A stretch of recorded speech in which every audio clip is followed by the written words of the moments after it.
Welcome once again to another episode of the Lights Everywhere podcast. We've been having a wonderful conversation with Fredrick Ezeji-Okoye, and we've been talking about his life story, how God met him, how through his pursuits, God began to show him things in the Word about himself, and how that has led to the organization that he founded and he leads right now, that is called the Men of Faith Network. Now, last week we talked about what led to that organization, your passion to minister to men and to ministers, because you saw that there was really nobody ministering to them. Now, tell us about the organization. Tell us about Men of Faith Network. Thank you very much.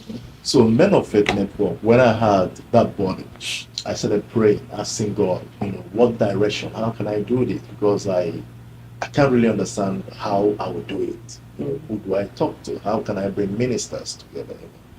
So at that moment, there was kind of a little bit challenges, people saying their mind that, it's very difficult to gather men of God together. There's no way you can gather ministers together. So I kept believing that God is speaking to me, because sometimes I wouldn't sleep over it. I would be so restless, and I summoned courage. And I spoke to about 5 to 6 pastors, and they said it's a good idea. Why not? Let's sit down, tell us what God is saying, and we take it from there. And that was 5 years ago, September 5 years ago, to be precise, September 7th. Wow. Yeah. So, and I called 6 great men of God I know around me there. I invited them to my house, and my wife cooked, kept everybody comfortable, and I started pouring out the passion, about how we need to gather together. So, and I remembered one of the pastors now said, so why only men? I said, well, the situation is still the same question I asked God, why only men?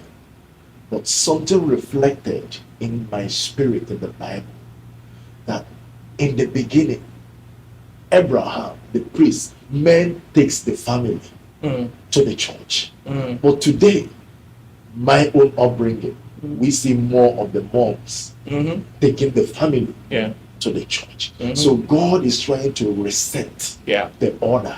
Not that we have anything against women ministers. We share together, like September 27th, our anniversary is coming up. That is the time for family.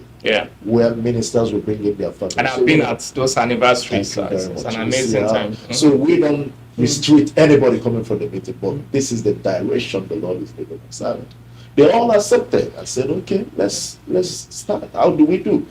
And I said, to me, there is no protocol. Let us just come, leaving all titles. I respect titles a lot. I respect ministers, I respect whatever anybody is operating for. But when we come, let's just drop these titles. Let's just come as children of God. Let us pour out our heart. Let's worship God. Let's receive. Like many a times, like I always tell them, you keep giving. You keep giving. Why not receive? Why not eat? And be encouraged, and they all accepted, and we started. The next, we agreed every month. So the next month, about 5 people showed up, short of 1. I'm like, wow, I thought it would increase. Why 5? But we started that way, and before you know it, people started telling others, and others started telling others. To God be the glory, God has been sustaining us. We have been coming together every 4th Saturday of the month. For 5 years now. For 5 years, nothing else but to worship God in truth and in spirit, trying to break the genes of denominations. We focus on the major, leaving the minors that separate us. Yes.